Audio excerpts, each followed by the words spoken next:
रामनवमी के अवसर पर राष्ट्रपति द्रौपदी मुर्मू ने शुभकामनाएं दी। उन्होंने कहा कि भगवान श्री राम के जन्मोत्सव पर हम अपनी आस्था और संस्कृति का उत्सव मनाते हैं। श्री राम जन्मभूमि मंदिर का भूमि पूजन, रामलला की प्राण प्रतिष्ठा, राम दरबार का उद्घाटन और मंदिर पर धार्मिक ध्वज का आरोहण हमारे इतिहास और संस्कृति के पुनर्जीवन के प्रतीक।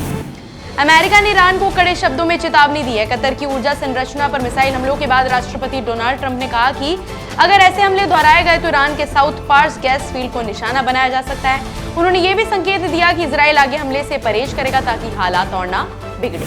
आंध्र प्रदेश के मुख्यमंत्री एन चंद्रबाबू नायडू ने विजयवाड़ा के तुमलापल्ली कला क्षेत्रम में आधिकारिक उगादी समारोह में भाग लिया। उन्होंने पारंपरिक द्वीप प्रज्वलन से कार्यक्रम का शुभारंभ किया और उगादी पचड़ी व पंचांग श्रवणम जैसे पारंपरिक अनुष्ठानों में हिस्सा लिया। इस मौके पर सांस्कृतिक माहौल और उत्सव की रौनक देखने को मिली।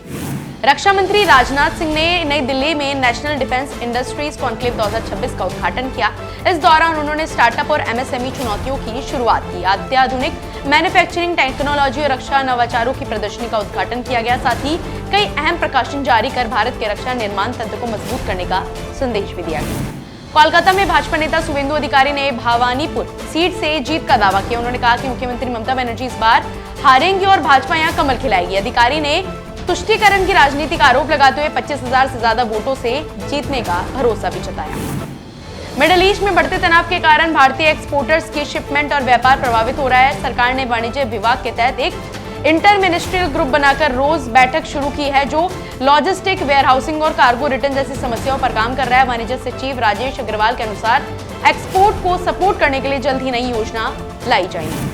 अयोध्या में मुख्यमंत्री योगी आदित्यनाथ ने कहा कि पहले जिन आस्थाओं को अंधविश्वास बताकर अपमानित किया जाता था वही लोग सत्ता बचाने के लिए नोएडा नहीं जाते थे। उन्होंने आरोप लगाया कि राम मंदिर, काशी विश्वनाथ धाम और मथुरा वृंदावन की बात करना उन लोगों के लिए अंधविश्वास था। योगी ने कहा कि अब जनता सच्ची आस्था का सम्मान कर रही है। उत्तराखंड में ताजा बर्फबारी और बारिश हुई है। इसके चलते धाम और आसपास के पहाड़ी इलाकों में तापमान अचानक गिर गया है। मौसम में आई इस ठंडक से श्रद्धालुओं और पर्यटकों को सर्दी का तेज असर महसूस हो रहा है।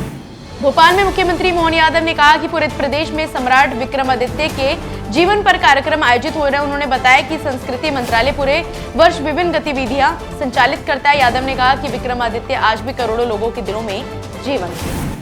गुवाहाटी में मुख्यमंत्री हिमंता बिस्वा शर्मा ने कहा कि भाजपा ने 89 में से 88 सीटों के उम्मीदवार घोषित कर दिए हैं और सीसी बोरगांव सीट का नाम जल्द ही आएगा। उन्होंने बताया कि लिस्ट में युवाओं, महिलाओं, एसटी, एससी और नाथ समुदाय को जगह दी गई है और कार्यकर्ता इससे खुश है। शर्मा ने कहा कि एजीपी और बीपीएफ भी जल्द अपने उम्मीदवारों की घोषणा करेंगे और कल वे खुद अपना नामांकन दाखिल करेंगे।